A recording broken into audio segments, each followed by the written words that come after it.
And welcome back to those of you who were here yesterday. Welcome to those of you who weren't here yesterday. We had a very profitable day altogether yesterday.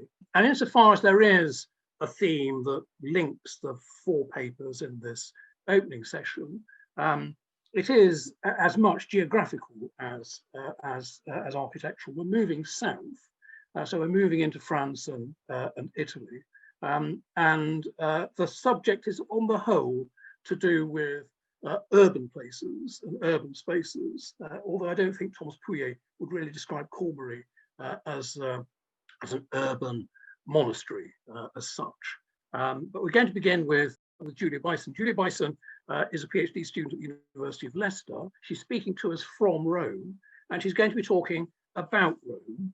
Her PhD is within the School of Archaeology and Ancient History at Leicester, focusing on metalworking structures within reoccupied spaces in late antique Rome and the political and economic implications of their activity for life of the city. This is something, in fact, that Caroline Goodson spoke to the BAA about in relation to the thinning out, I suppose, of Rome and the employment of the re-employment of ancient buildings actually within Rome.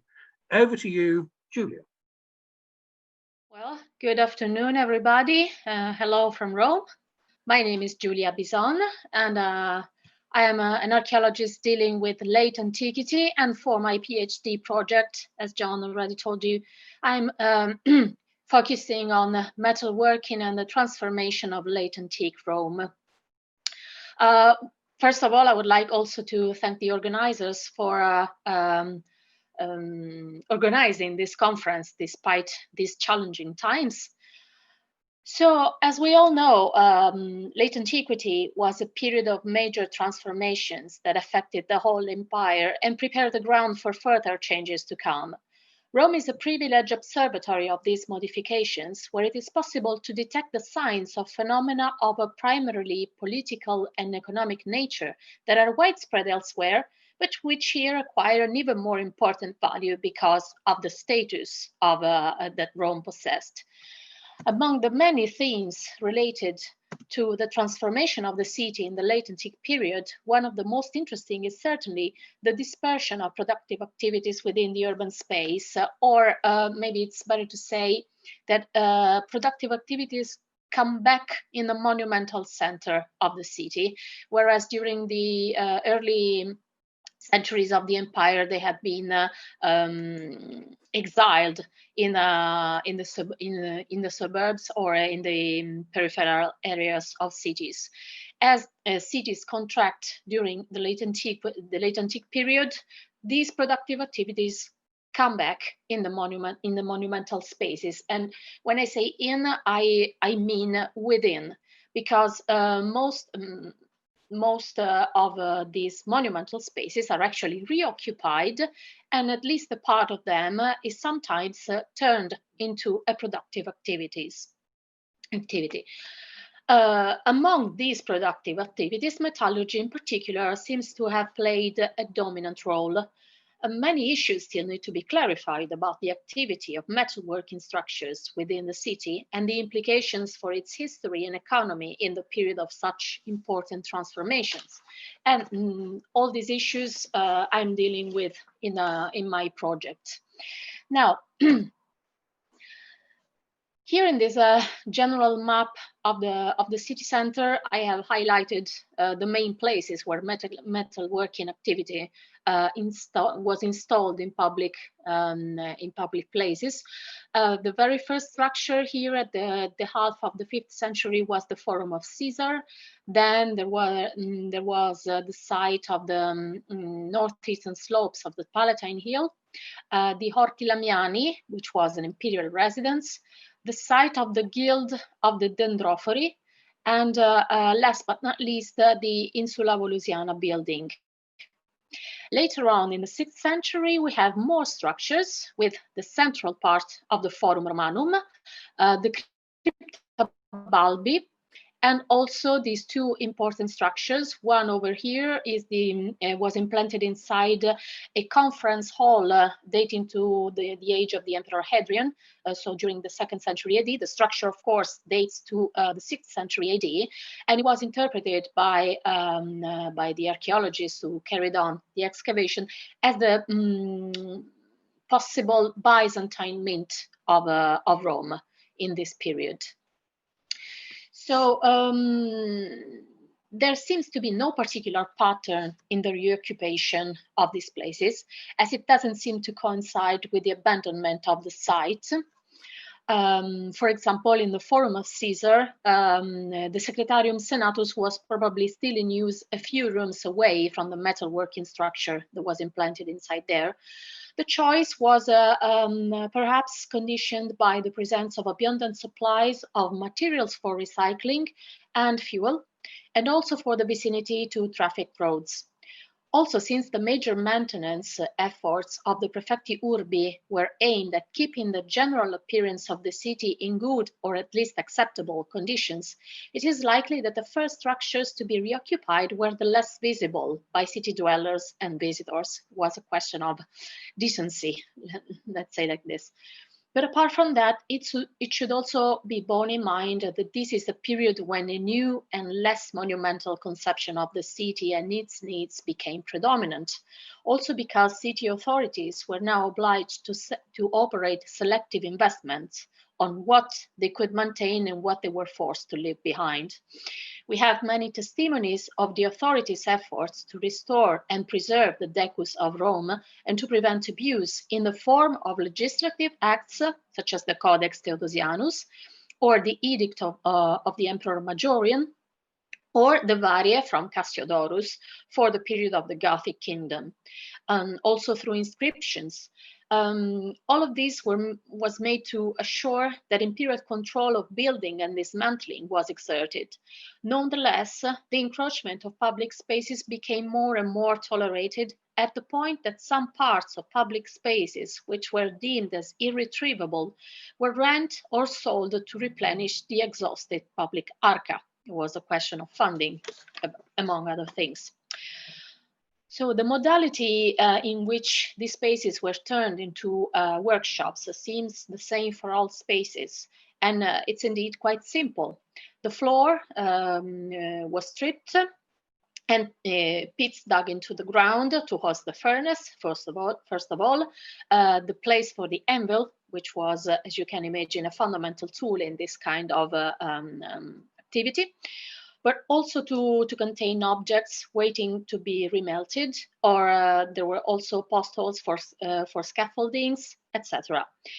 This can be due to technological choices, what works better with minor efforts, but it could also be the sign of a general organization where the same modalities were shared by one or several groups of workmen. Here, just to let you see, this is a plan of the Forum of Caesar. As I told you, the first structure to be reoccupied. And the taberna number 11 was the one which was turned into the metalworking workshop, while the taberna number 15 is the supposed site of the Secretarium Senatus. And it's highly probable that they've been working together at the same time. So just think how the mentality of the time has changed in a dramatic way, we can say.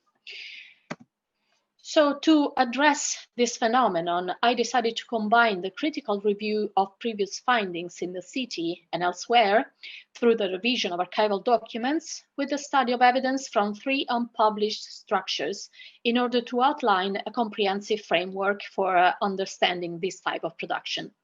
The sites I'm studying were all recently discovered within the city center. Now I'll briefly introduce them.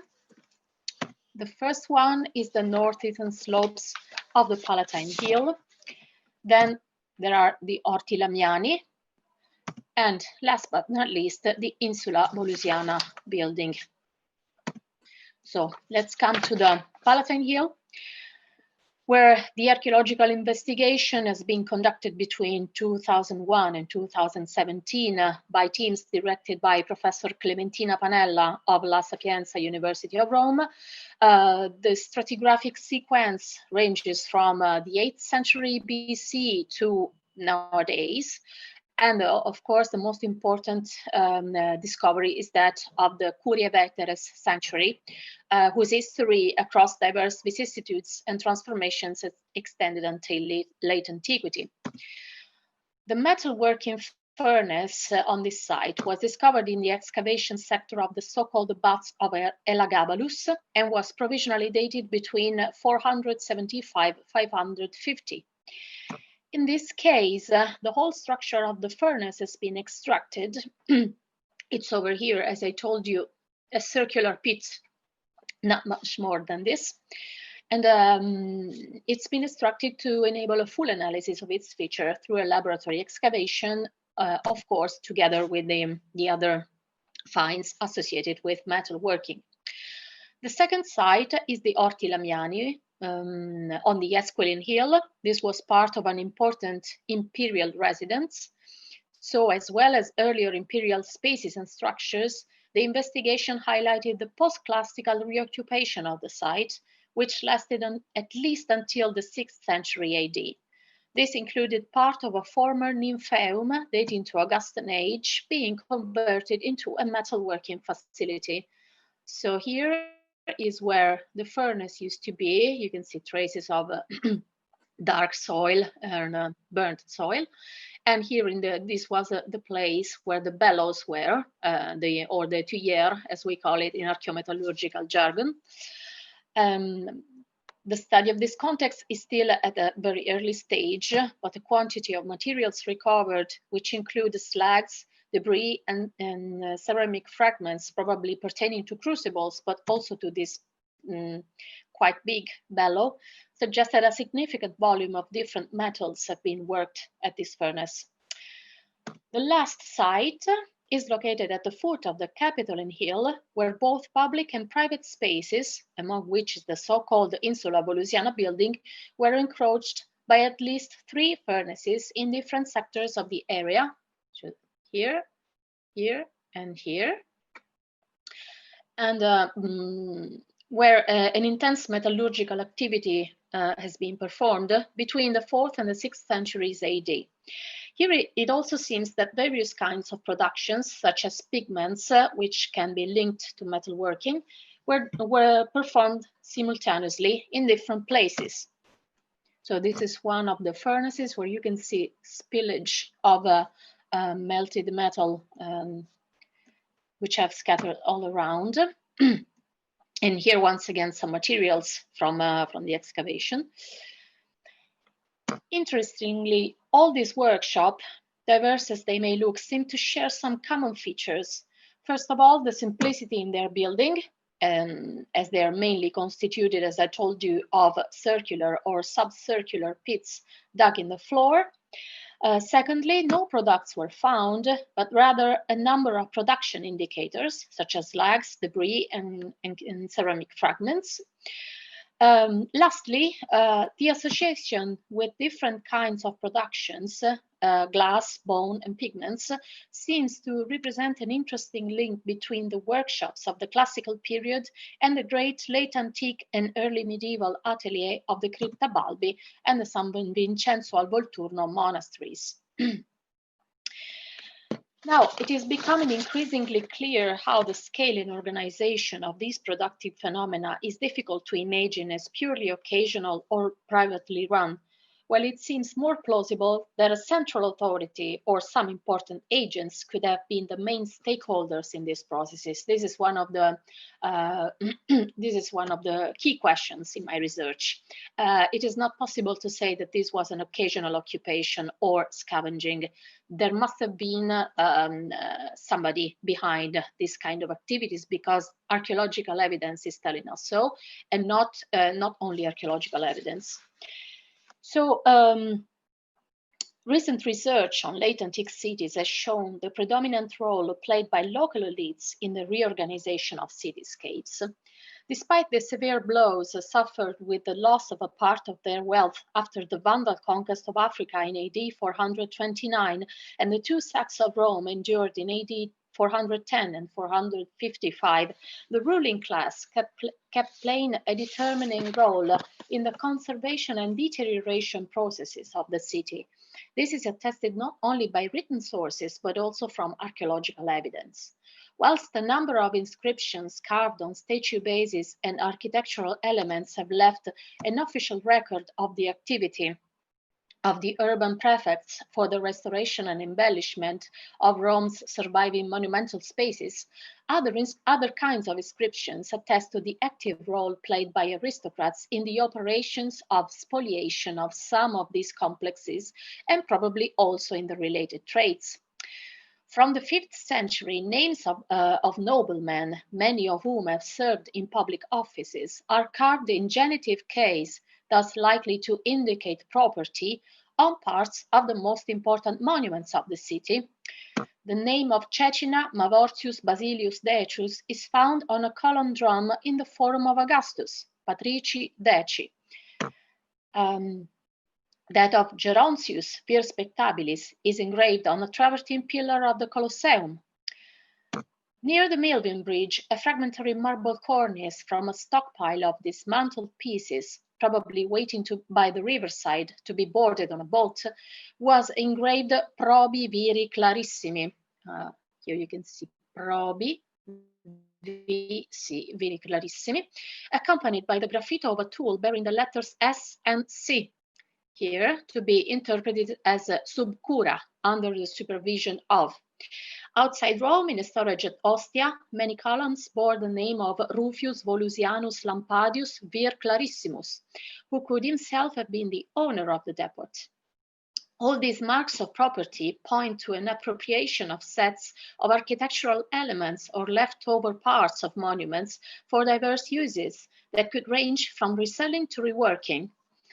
The spoliation of monuments seems therefore to have been managed by a ruling class, which was the only one able to provide the economic and logistic means necessary to carry out extensive dismantling works, which required the use of a number of competent manpower and complex equipment. Regarding this last aspect, it is likely that, just like in the imperial period, the senatorial aristocracy still exerted trade activities. Written sources mention banks and other kinds of commercial businesses, among which this new industry could have played a key role. Quite often, as this kind of activities were deemed as unworthy of the senatorial dignity, the persons concerned used frontmen to run their business. But there is little doubt as to who owned the capitals that stood at the back of these trades. Moreover, it can be argued that powerful aristocrats had easier access to favorable conditions in acquiring the property of public spaces. Subsequently, it is likely they divided them up in smaller units to be sold or rent to dwellers and artisans. It is therefore easy to imagine that the spoliation of former public spaces quickly became one of the most prominent economic activities performed in Rome during late antiquity and the early Middle Ages. From the dismantling would come an extremely diverse and lucrative array of materials, of which metals, of course, represented an important part. So, some preliminary conclusions to end. This activity, the dismantling and the reusing of monumental spaces, was probably carried out by organized craftsmen, and associations between different productions was as common as in the classical period. Therefore, although we have no confirmation yet of the possible use of fresh materials, we can argue for some technical and operational continuity from the past. Metalworking and crafts production in general, when linked to a phenomena of encroachment and dismantling, cannot be interpreted as simple scavenging, but rather as an organized process, supervised and promoted by important members of the higher ranks of Roman society. Now, the expected results of my research are to fill a gap in the reconstruction of the archaeology of production in post-classical Rome, provide new and accessible technological data on late antique metalworking. This will be done hopefully through some archaeometric analysis, which I intend to perform on the materials from these furnaces, and in general add new data on the socio-economic history of late antique and early medieval Rome. Grazie.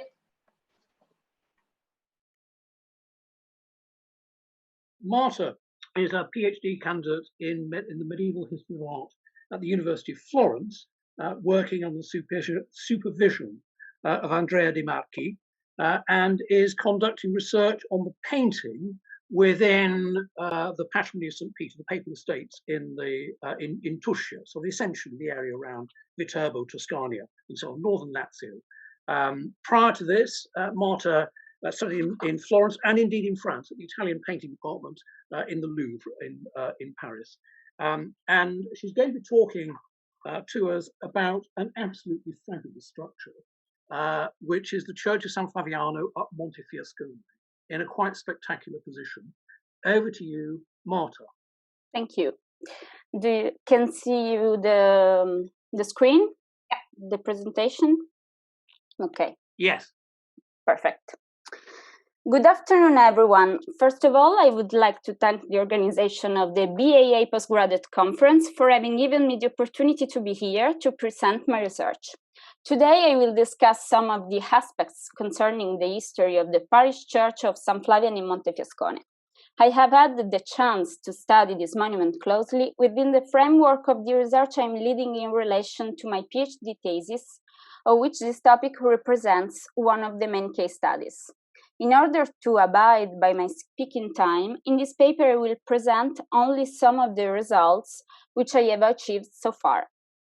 So, Montefiascone is a small town in the center of Italy, situated at equal distance from Orvieto and Viterbo and around 100 kilometers away from Rome. As we can see in this map, the Francigian and the Teutonica, the two most traveled medieval roads leading to Rome, meet in the exact spot where the parish church of San Flaviano was founded. The church is located on the slopes of Montefiascone, and it is dedicated to the Roman prefect Flaviano, buried there, who was martyrized nearby by Emperor Julian the Apostate in 361. In the slide, we can see two frescoes depicting the saint into the church.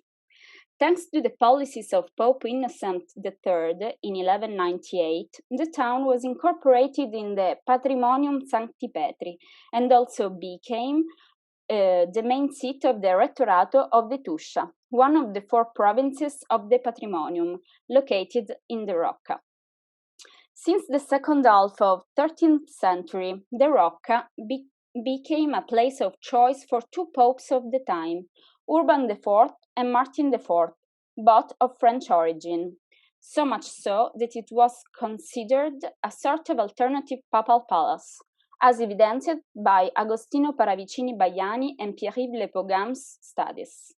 Now, going back to the San Flaviano Church, let's start by analyzing its architectonical structure. The church has two levels, acquiring the form of a double church. In these photos, you can see the central opening on the right as it is today, covered by a tarp for security reasons. According to the majority of scholars, this structure would be linked to a typical imperial Germanic architecture, the so-called Doppelkirche or Doppelkapelle. In these slides, you can see some of the most significant examples in Mainz, Nuremberg, and Landsberg. However, in the light of some observations that concern both historical matters and liturgical practices, the reason of this uncommon architectonical articulation might have a different explication. Starting from 1262, Pope Urban IV decided to spend several periods of time in the rock of Montefiascone. Therefore, we can suppose that the main church of the town, San Flavian, was elected by the Pope as a favorite place. The papal palace as the rocca can be considered starting from somewhere along the 13th century onwards, already had a chapel, known as Santa Maria in Castello, almost certainly for the sole use of the Pope. Moreover, Montefiascone did not have a cathedral until 1369, since it was not a bishop's see until Pope Urban V's decision to create a diocese. Given these elements, it is plausible to think that in relation to Urban IV's stay in town, some architectonical and decorative campaigns were launched, with the aim of adapting the ancient Romanesque church of San Flaviano, the most important of Montefiascone, to the pontiff's liturgic tradition and prestige needs. In fact, by analyzing the interior of the upper church, we run into some significant elements pointing towards this direction: the papal chair and an altar dedicated to the Virgin Mary by Urban himself, where is walled the dedication inscription. Nested between the Francigena and Teutonica routes, San Flavian must certainly have welcomed a significant number of pilgrims on a daily basis. The sum of these considerations, that is, the Urbanian arrangement of the upper church and the fact that this place acted as a gathering spot for a huge crowd of pilgrims headed to Rome, has clearly shown by a number of studies on the flows of pilgrims during the Middle Age, leads me to believe that it was Urban IV himself that laid the foundation for the enlargement of the ancient church and rethought its shape, all in alignment with the completion of the liturgy in conformity with the Roman tradition. As it is known, the Roman pontifical preaching took place coram populo or versus populum, in other words, facing the crowd of the faithful, and that's why St. Peter's Basilica was headed towards west. The same thing exceptionally happens in the San Flaviano church as well. The position of the altar of the upper church is located on the edge of the west side perimeter of the opening between the two floors.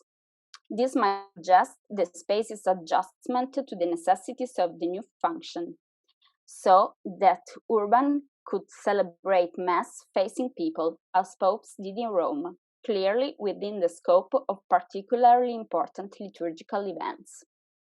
Another interesting chapter of the modernization works of San Flavian concerns the lower level of the building that was expanded by the addition of one span of 5 meters facing east and of a new facade.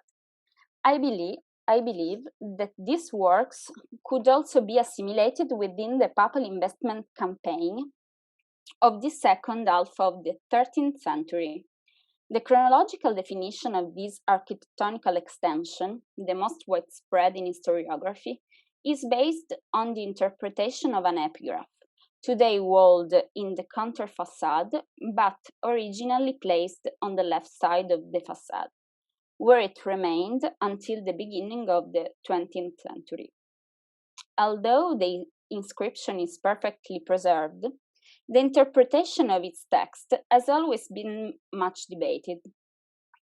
I will now show you the literal transcription of the epigraph, which displays the date already from its first word, annis millennis currentibus atque tricenis binis adiuntis, that is 1032. This date has been considered by several scholars as too ancient and consequently as a mangling of the stonecutter that in 1302 would have misspelled the word trecenis, ending up with tricenis. Conversely, it is my understanding that the text should be read in its original form, 1032. Then, date which would also be confirmed by the typically Romanesque name Landus, variously attributed to the architect or the patron. To consider this date a misunderstanding of the copyist looks as a lexio difficilior to me. After all, the text engraved on the stone is rendered by a typical 13th century character, while comparing with the consecration inscription of the Urban IV altar, and by Leonine verses, a type of versification that possibly was invented in the 8th century, but that has its acme of development starting from the mid-200. I wish to thank Stefano Zamponi, professor of paleography at the University of Florence, for his precious advice in the field of Latin epigraphy.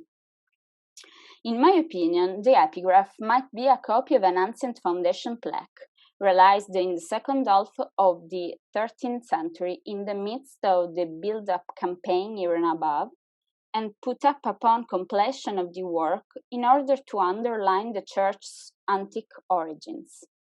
This explication supports my hypothesis of the church's enlargement with the initial reconstruction of its first level by scratch, commissioned by Urban IV, who set its specific characteristics and its subsequent completion some decades later, probably desired by Martin IV, also of French origin as Urban himself. Although we do not have specific documents directly related to the architectonical works demanded by this pope, we have other sources that witness the link between the pope and the site.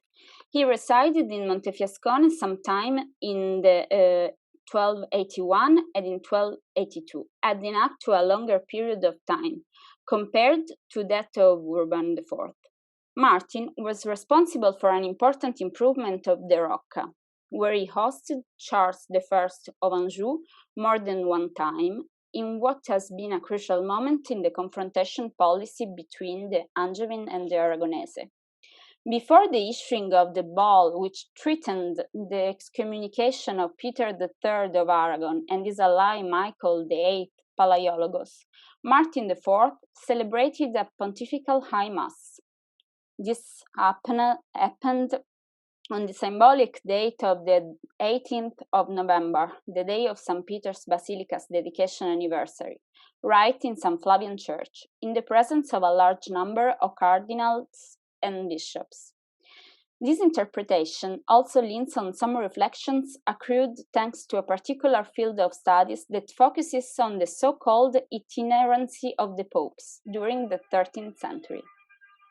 The assumption ubi est Papa, ibi est Roma seems to have been explicitly sought by the pontiffs only in some cases, and it does not always stand.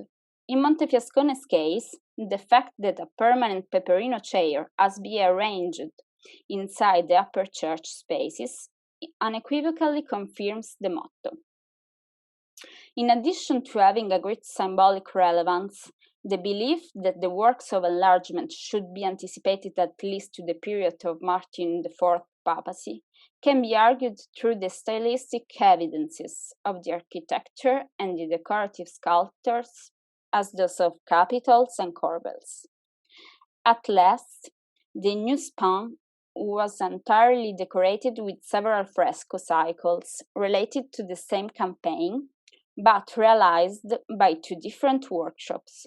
For both its stylistic characters and its compositional approach to the narration, the first group of mural painting was clearly derived from certain Roman cycles executed between the 8th and the last decade of the 200. Among the most consistent examples, we acknowledge the Caterinian cycle and that referred to the Virgin life, now in the Pinacoteca Vaticana's depot, but hailing from the Basilica of Sant'Agnese fuori le mura.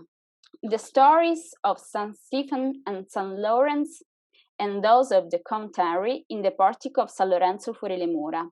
And finally, the stories from the Old and the New Testament in the church of Santa Maria in Vescovio, nearby Rome. The second workshop, of otherwise Tuscan cultural background, entails later reference models, so its fresco cannot by any means be prior to the first lustrum of the 14th century. Their work concerning some portion of the northern wall and the left side of the counter facade, as you can see highlighted in the plan, shows direct references to the Giottesque cycle in the Scrovegni chapel. The Annunciation of Mary is a great patchwork of Paduan allusions. The Archangel and the Virgin are depicted in the identical pose of those painted by Giotto.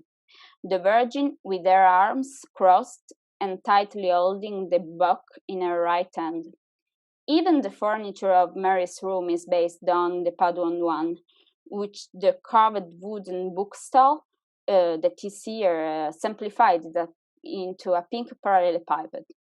The wooden altanas are identical to those in masonry depicted in the triumphal arch of the Scrovegni chapel, as well as the small windows closed by gratings.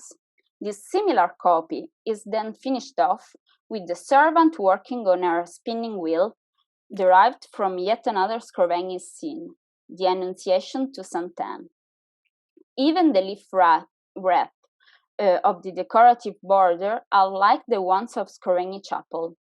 The Crucifixion too offer several examples of Giottesque allusions. In this case, the Paduan inspiration not only affects the Arena Chapel, but the Basilica of Sant'Antonio of Padua as well. Who could mention, for example, the old man touching his beard, a rather uncommon iconographical element that we see Montefiascone and that is traceable in the fragment of the crucifixion located in the ancient chapter house of the Antonian Basilica. Again, Longinus' attitude of incipient motion at the right of the composition is also identical. The partition band decorated by little elves alternating with fleshy racines reveals a Giottesque filiation too. Let's compare its ornament to the polylobate medallions in the Scrovegni's oratory and in St. Catherine's Chapel in Santos Basilica, also in Padua. Lastly, the Virgin collapsing on holding on to the three Marys appears in the crucifixion of the Alte Pinakothek in Munich, datable between the Giottesque Scrovegni and St. Magdalene's chapels, therefore around 1306 and 1307, possible terminus post quem for our frescoes. All these figurative citations would almost make me think, if not to a direct visit by the painter, at least to the circulation of models drawn from the Paduan monument. In conclusion, I would like to comment two papal epistulae which have been known in the literature for quite some time now, written the first by Boniface VIII in 1301 and the latter by Benedict XI in 1304. These documents have traditionally been associated with the enlargement works upon which we have already discussed, wanting to support the interpretation, mentioned above, of 1302 as the epigraph's date. Both letters are addressed to the citizens of Montefiascone with the aim of stimulating their financial contribution to the renovation of the Church of San Flaviano in exchange for indulgences. It is my opinion that the two epistles, other than being related to the architectonical completion that I believe to have occurred some decades earlier, are more likely to be linked to works of restoration of the structures, which would be handed with the pictorial decoration of the lower church.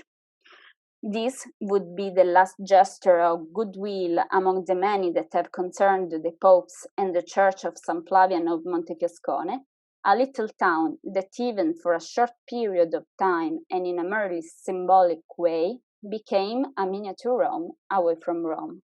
Thank you for your attention. To the next paper, this has been given by Thomas Pouyet. Thomas has completed his doctorate, which he defended at the University of Tours, and which was concerned with the monastery of Cormery, which is just south of Tours. Over to you, Thomas. Thank you, John. Hi, everyone. I hope you can hear me well. And thank you to the British Archaeological Association for organizing this conference. I'm very pleased to be here today and to speak about the monastery of Cormery in the Loire Valley, and more precisely about the Romanesque tower porch of the Abbey Church.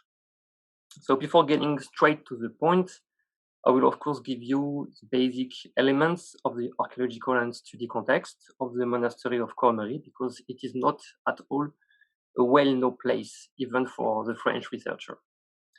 So the settlement was founded at the end of the 8th century by the Etier, abbot of the powerful community of Saint Martin of Tours and great chancellor of Charlemagne. It's located in the Indre Valley at approximately 20 kilometers from the famous funerary complex in Tours, which housed the remains of the Bishop Martin. Cormery was at the beginning a very small monastery, but under the guidance of Alcuin, which succeeded to Etier at the governance of Saint Martin of Tours, Cormery grew considerably and became later independent of Saint Martin. And we are lucky to have many copies of the charts of the 9th century, which describe the development of the monastery at this period. We did know that the settlement was also established on the road to Tours in purpose to host the pilgrims going to the grave of Saint Martin. At an undetermined period, an occupation grew at proximity of the monastery and developed further during the Middle Ages. And at the end of the 15th century, the monastery and the village of Cormery were enclosed by several levels of defensive walls and trenches. The picture on the screen, you can see above here, dates back to the 17th century. But it shows the houses of the village in the background, behind the bridge, and also the Abbey Church and the tower porch in the center of the image. So over here. Tower porch that you now can see in photography, two pictures taken from the cloister and from the entrance in the west. At the end of the 18th century, when there was no monks left, the buildings of the abbey and the tower were sold and divided, disturbing the whole integrity of the monastery. And many years after, and bit by bit, the municipality of Cormery started to acquire all the parts and to reconnect the building's heritage among themselves, and sought to recreate the monastic space. Even the tower porch was divided into several owners. Of course, many buildings have been destroyed since the medieval times, especially the church, as you can see on the map over here, because today a road goes through the nave and under the tower. And some houses were constructed in the lower side over here of the church here. The monastic buildings were luckily quite spared. We have the refectory and the kitchen of the 13th century in the west, the cellar of the 12th century in the north, and some part of the cloister of the 14th century, which are still remaining. I had the opportunity to organize some archaeological excavation in the church area in 2017 in the north part of the transept, in sector 2, and in the gallery of the cloister over here, close to the lateral wall of the church.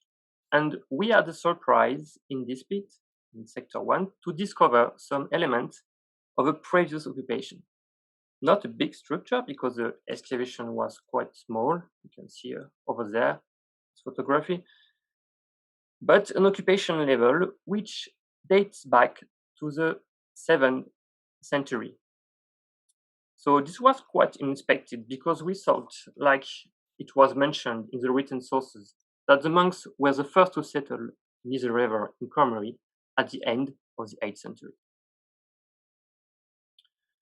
Regarding the research methodology used to study the 3 levels of the tower, I employed 3D scanner and photogrammetry to register the whole building, and after that export ortho images such as the sections, plans of the roof and the ground, and above all, ortho images of the wall's face that allowed us then to produce some stone-to-stone survey like this one you have on the right. So the tower was located at the west front of the Abbey Church, close to the entrance of the monastery.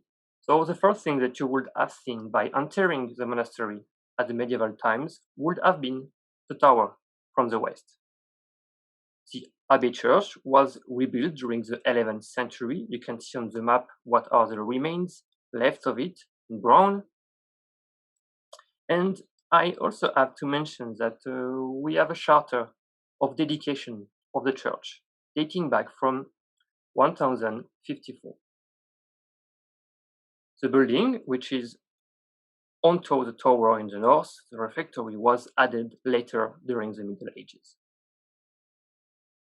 The date of construction of the tower is a delicate matter, or rather was a delicate matter in the past, because the carved elements located in the tower are so sophisticated. Most of the researchers of the 20th century thought that the tower was built at the end of the 11th century, or even at the beginning of the 12th century. But around the 1980, a French researcher called Eliane Verriol studied the Romanesque sculpture of the Tower of Saint-Benoît-sur-Loire, and she also worked on Cormery's tower to establish comparison. And by studying the carved capitals, she concludes that the Tower of Cormery was built at the beginning of the 11th century, before the reconstruction of the Abbey Church, which was achieved in 1054, if we refer to the dedication chart. So it is not possible to affirm that the Tower of Cormery was built at the beginning of the 11th century against the facade of a previous church. And in fact, several architectural remains of this Carolingian church, they are still incorporated in the tower. First, we have in the eastern wall of the first floor the rest of a cornice with modillion, cornice which was located in front of the Carolingian church. And this cornice is very similar to the one of the baptistery Saint-Jean de Poitiers, which dates back to the 7th century. There is also the presence of 3 windows, not the 2 in the center, but this one, these 3 windows. I will come back to that later. Over there and over there a little bit here. So 3 windows, 3 bays with arch stones in tufa, which were located in facade of the Carolingian church, and were then replaced by 2 bays, this one over there, 2 bigger bay, connecting the tower to the nave of the church. Last element behind this bay is a wall built in small apparatus, in stonework, but not in a very meticulous way. Some part of this wall even formed an opus spicatum. You have the view detail over there, an opus spicatum pattern. So some parts of this wall are very likely older than the tower porch. And all these elements are it's very interesting to connect all these elements with a discovery made in the excavation undertook in 2017 in the south gallery of the cloister against the side of the church wall. We found out that this wall, so this is this wall over there, this wall of the 11th century, rested on top of a masonry. This one over there, this masonry, you can see the 2. And that this masonry was not a foundation wall, but the element of a previous building. This masonry also have the form of a herringbone, opus spicatum, at least on the 2 layers we found. And with the C14 analysis we made on the occupation level beside, so over there, the black here, we can confirm that it belongs to a building constructed between the 7th, somewhere in the 10th century before the wall of the church, but nothing more precise. What is very exciting about this case is that we have, in the chart of Cormery, few mentions of the reconstruction of the Abbey Church and the monastic building between 1820 and 1853. So we have underground the remains of a Carolingian church, monastery, which could date back from the first half of the 9th century, and which could reflect the monastic reform of Louis the Pious, engaged after the Council of Aix-la-Chapelle. The chart of Cormery mentioned indeed the reconstruction of the monastic buildings to respect the application of the Benedictine rule.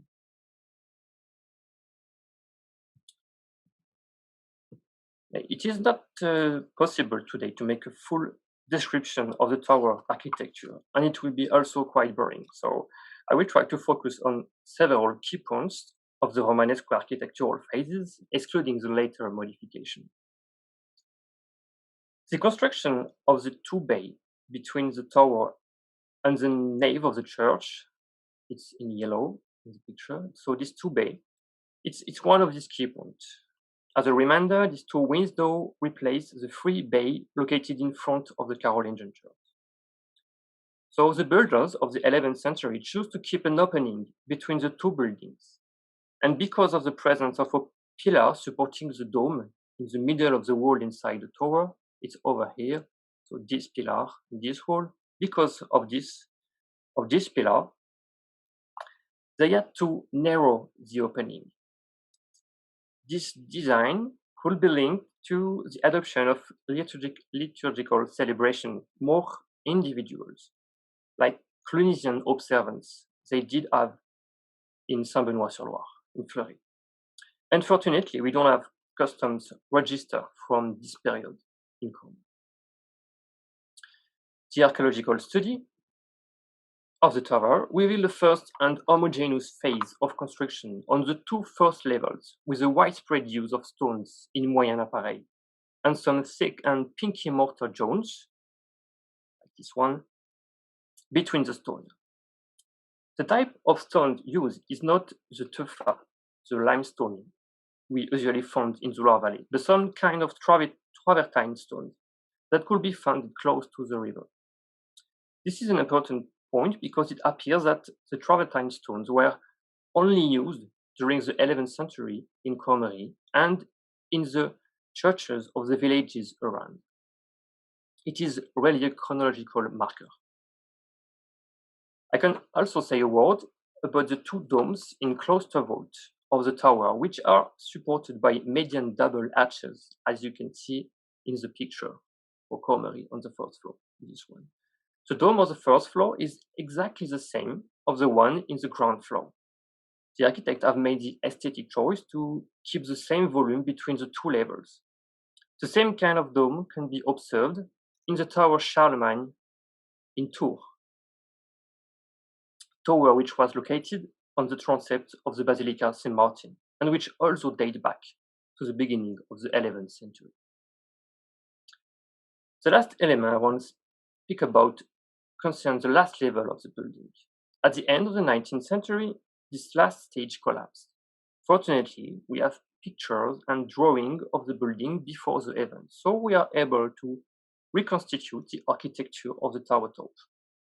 And this part was probably constructed a bit later, maybe at the end of the 11th century. There are several clues going this way: the use of tufa stones instead of travertines, sometimes, some difference in the patterns of the carved capitals, some difference of height between the layers of stones, and some traces of damages of reworking at the top of the building. All these modifications could be linked to the belfry function of the tower and the need of raising the bell chamber. And this remark leads me to the last part of the presentation. What was the tower used for, except for ringing the bell.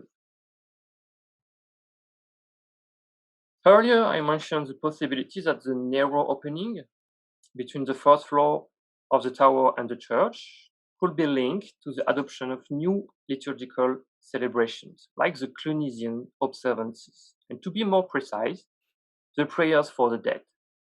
Monks succeeded each other in prayer in a continuous way to support the transit of the soul of the dead.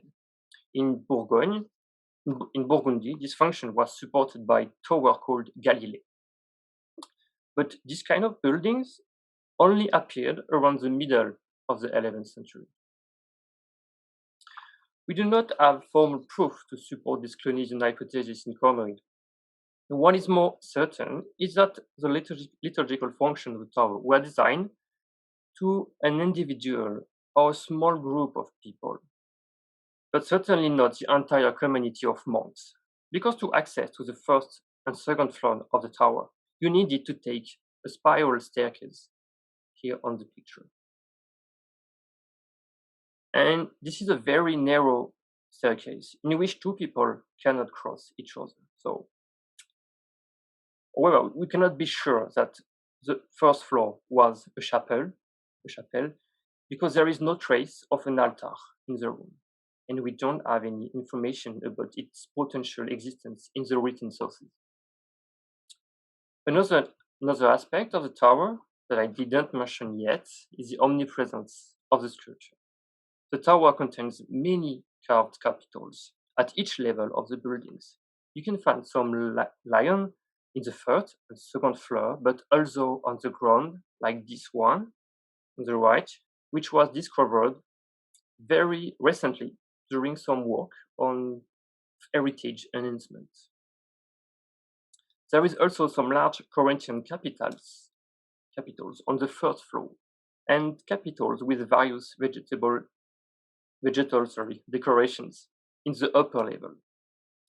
There really is a proliferation of vegetal patterns in the whole building, an abundance which refers to the Holy Sepulchre or to the Heavenly Jerusalem.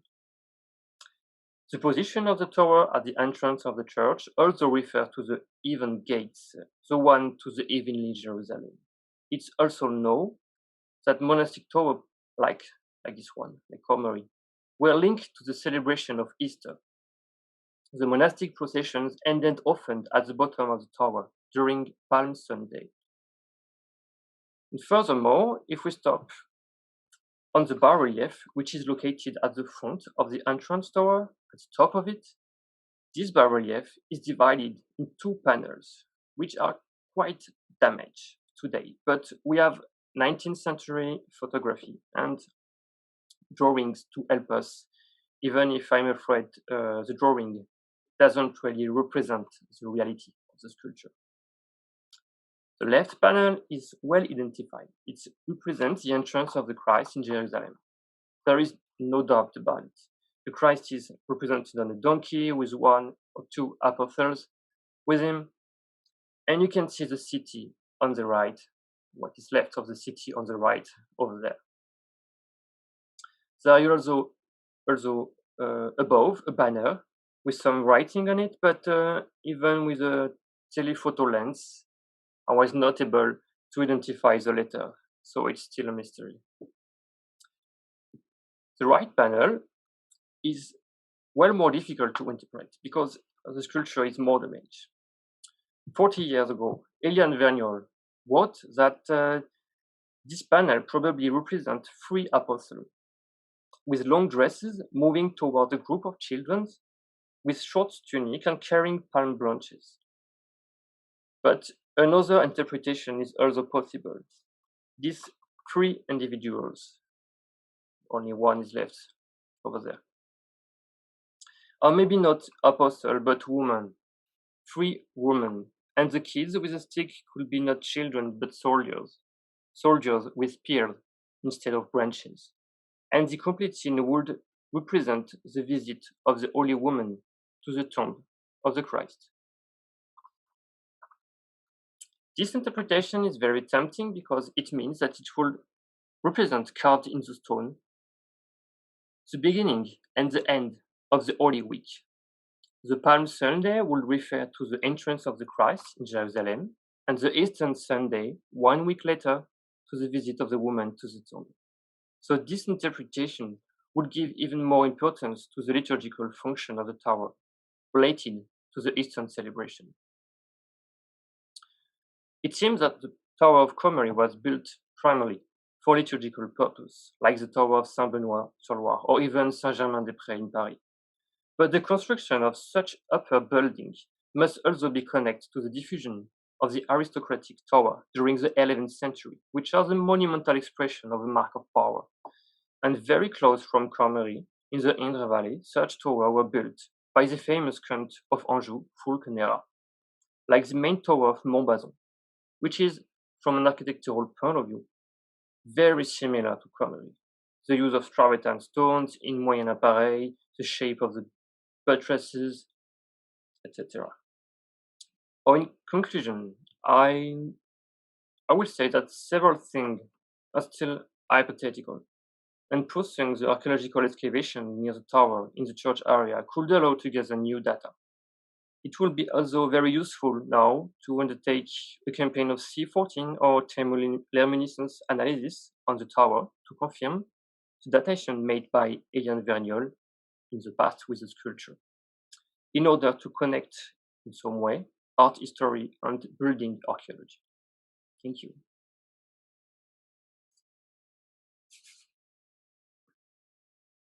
Our next presentation is a joint presentation in which Giuseppe Tumbiolo and Virginia Grossi are both speaking.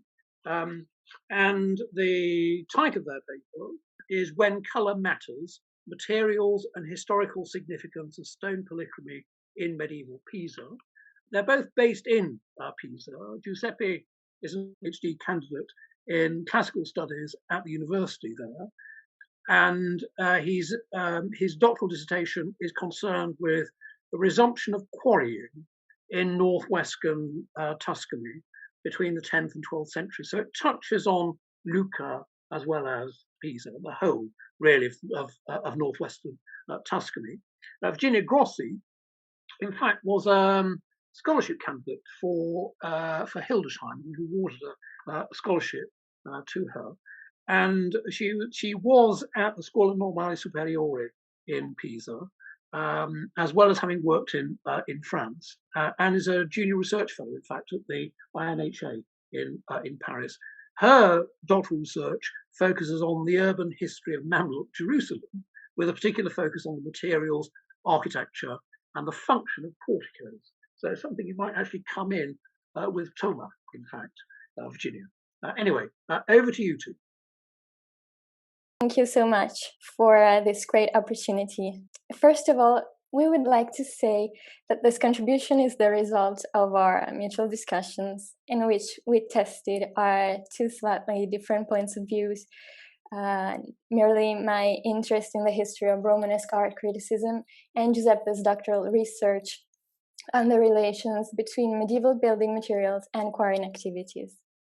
Our intent was to find a common ground and a common problem, which would allow us to test to what extent art history and archaeology could enhance one another through dialogue and crossing perspectives. In order to do so, we chose to start from the geographical context we know best, the city of Pisa and its region, to tackle a problem of a much larger scope: the use and meaning of polychrome masonry, and especially two-colored stripe design, a recurrent feature in medieval architecture throughout the Mediterranean. While its origins may be traced all the way back to the Roman construction technique of opus vittatum or opus listatum, in the early Middle Ages it is most frequent in Byzantine and Iberian Islamic architecture, with of course different materials and results. It would be impossible for now to trace a complete history of this feature, which is by no means limited to the European continent. Let us think of North Africa and the Near East, notably the later Mamluk monuments in Egypt, Palestine, Lebanon, and Syria. However, Between the 11th and 14th centuries, we witness a significant spread of striped masonries in the northern Tyrrhenian Sea regions, starting with Pisa and Inner Tuscany, and later moving on to Liguria, which you see here, then Corsica and Sardinia. This rather significant wave has caught the eye of many modern-day art historians, as it follows the development of what was later defined as Romanesque style, and identified somewhat ambiguously both as the first European style and as a regional product. For Tuscany in particular, polychromy came to be identified as a typically regional Romanesque trait. Due to the importance of this region in the history of art, it became an international Romanesque brand, reaffirmed by subsequent Neo-Romanesque decorations, not only in Tuscany. Quite recently, scholars have tried to go beyond the questions of origins and stylistic definitions, often not informative enough in themselves. One question that has recently been asked, mainly by Valerio Ascani and Fulvio Cervini, two Italian scholars, is: why is polychrome masonry employed in medieval architecture? Several answers have been proposed. Because it belonged to an overall building technique, as opposed to being a simple revetment. Because it evoked the Roman past, or could be used to display it, to ennoble a building or use it to convey a heraldic message, sometimes as a substitute for high relief sculpture where an uniconic aesthetic taste prevailed, or on the contrary, to enhance the effect of sporadic cultural reliefs. However, in light of the general difficulty in encompassing and understanding polychromy as a general and unitary problem, we propose to adopt a material approach and restart from the detail, asking ourselves, what were the materials of these striped masonries, and how were they combined? Why were those particular materials chosen? What does this tell us about patronage, both in terms of economic conditions and artistic taste? Taking Pisa as an experimental try, we shall present some first answers to these questions and hopefully show the interest that lies in enlarging such shared studies and proceed comparatively. And I shall let the following part to Giuseppe, please, if you will. Thank you, Virginia. Good afternoon. It is known that buildings are also the product of the ground on which they stand. This means that an investigation of the stones used within the city will surely need to take the geology of the area into account.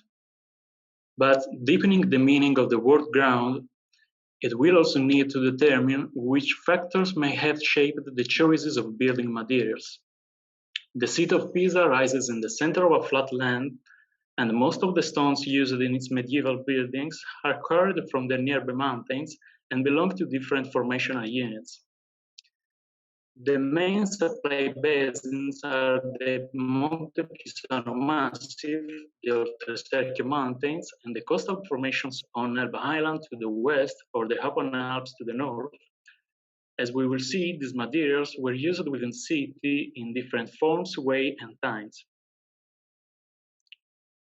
The cathedral, founded in 1064 and consecrated in 1118 by Pope Gelasius II, is the result of two different construction phases. The first phase is attributed to the architect Busqueto, who designed and directed the works until at least 1110. The extension of the nave and the facade belong to the second phase of the works, directed by Reinaldo. Among the novelties brought by this exceptional work are its architectural forms. The pointed arch made here its very first appearance in Tuscany, and the use of colors within the structural masonry and in close association with the architectural pattern.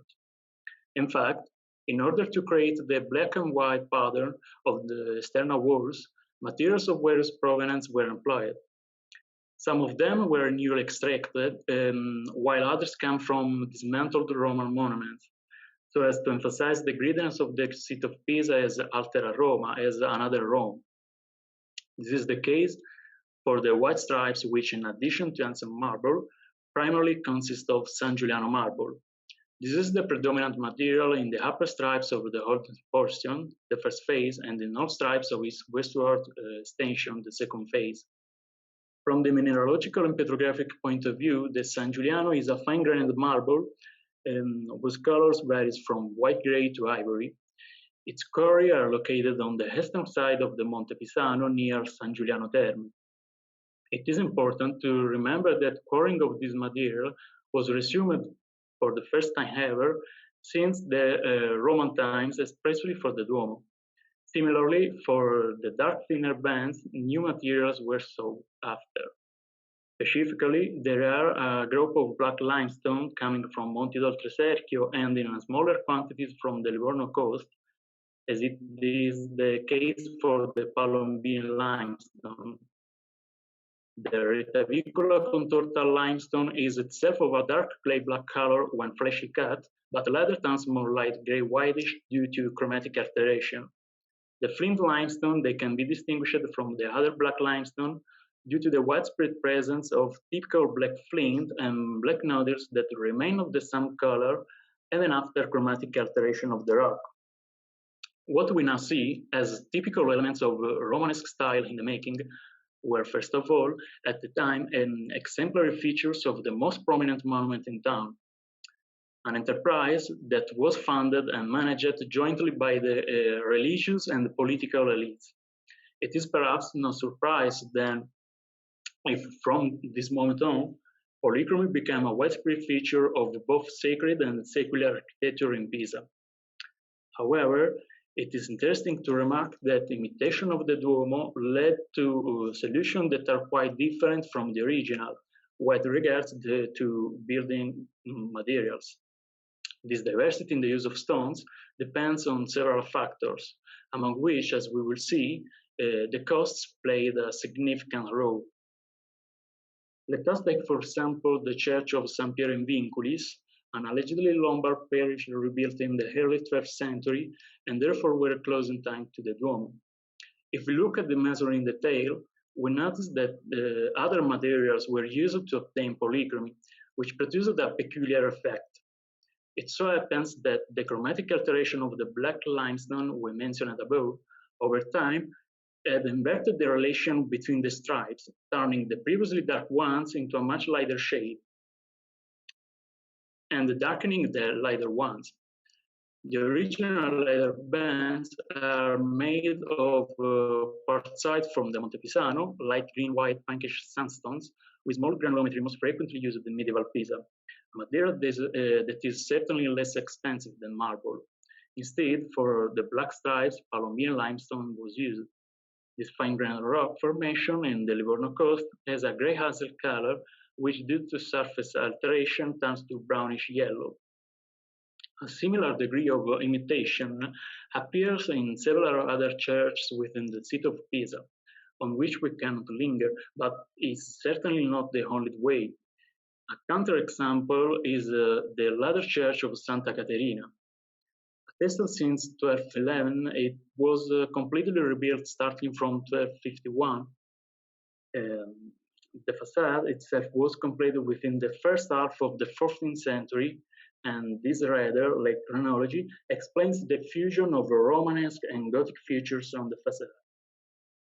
Here, polychromy is created using white marble from Monte Pisano and black flint limestone, an association that brings us all the way back to the cathedral, and which similarly hints to a significant economic commitment.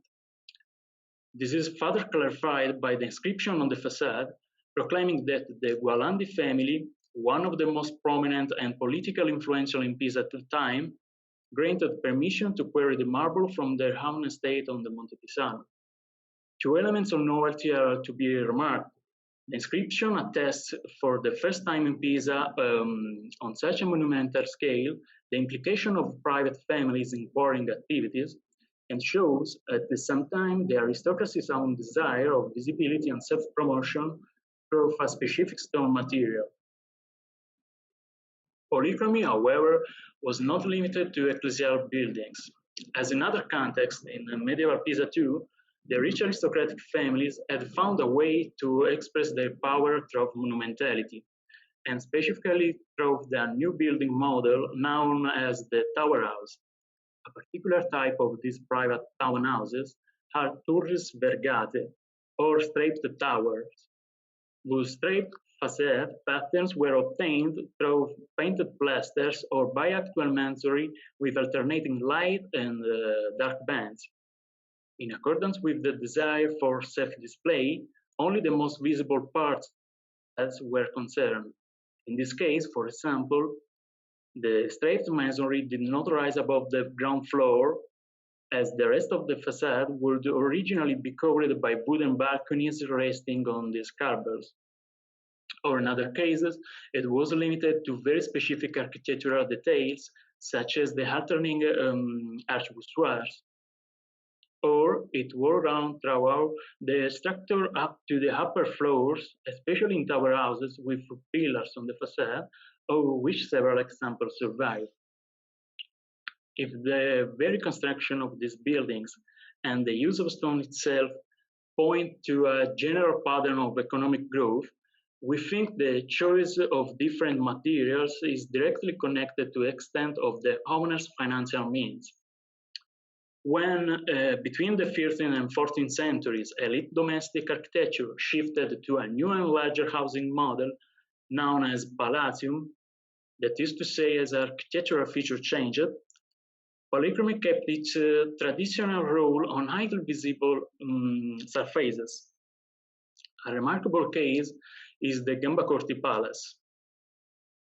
It was probably built around 1317, right at the beginning of Pietro Gambacorti's lordship over Pisa.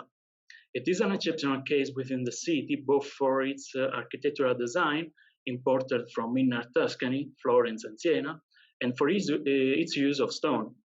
In that regard, we can distinguish between a clear lower band that employs limestone and a polygenic breccia, and the upper facade with its horizontal bands composed of quartzite for the Montefiascone, which we saw earlier for the lighter stripes, and of a new stone for the dark stripes.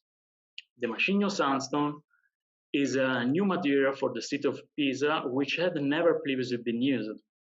From a petrographic point of view, the sandstones are medium or fine-grained rocks, gray to bluish-gray in color, relatively unsuited to construction.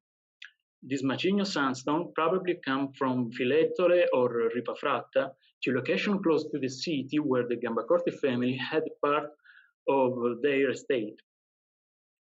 The stone materials of the facade therefore clearly reveal some underlying economic and political condition at the time. On the one hand, Pietro's willingness to make the best of the resources in his possession, on the other hand, his desire to flaunt the prestige of the family on the most central location along the Arno River. The stone also appears as a revetment on the church facade of the family monastery founded in 1386, as structure is otherwise made entirely of brick. The stone does assume a strong symbolic value, both a family signature and as an instrument of political propaganda. These are but a few examples chosen from a much larger field, which we cannot further examine today. At the end of this brief overview, we would like to propose some observation, and I will let Virginia talk you through this last session.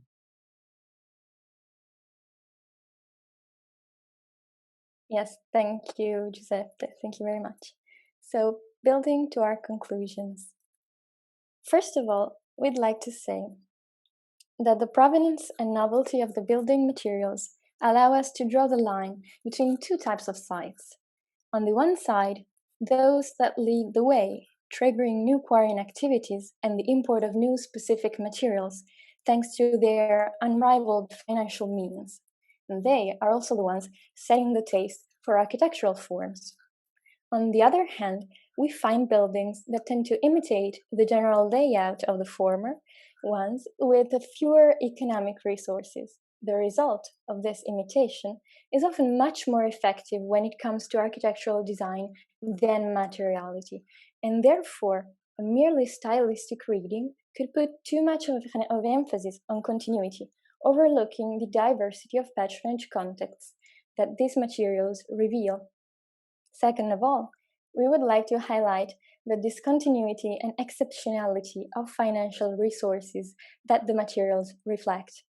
There are circumstances in which the use of a particular kind of stone is caused for celebration on a monumental and urban scale through public inscriptions. Finally, looking at the case of Pisa, we may outline two different meanings of the polychrome striped masonries according to whether it is commissioned by ecclesial or secular patronage. In religious commissions, polychromy is only a part of an architectural archetype whose general layout is intentionally being imitated. In secular patronage, however, whether civic or private, polychromy appears primarily as a means of self-distinction and self-presentation with the urban landscape, regardless of any specific architectural type. In these cases, the absence of a univocal architectural model can allow greater space for creativity and invention, as we can see on the innovative facade of the Gamba Corti Palace. Naturally, there are several mutual influences and nuances between secular and ecclesial patronage that must be taken into account, and which will vary according to the chronological and geographical context. Nonetheless, it was our intention to show through these preliminary observations the very promising ways in which an archaeological approach, namely the joint study of building materials and their nature, provenance, and transport, can connect economic and art historical interpretations, contributing to a better reconstruction of the complexity of medieval urban society. And I'll just run through some bibliographical references and a list of images, which we can, of course, email to you if should you be interested. And thank you so much for your attention.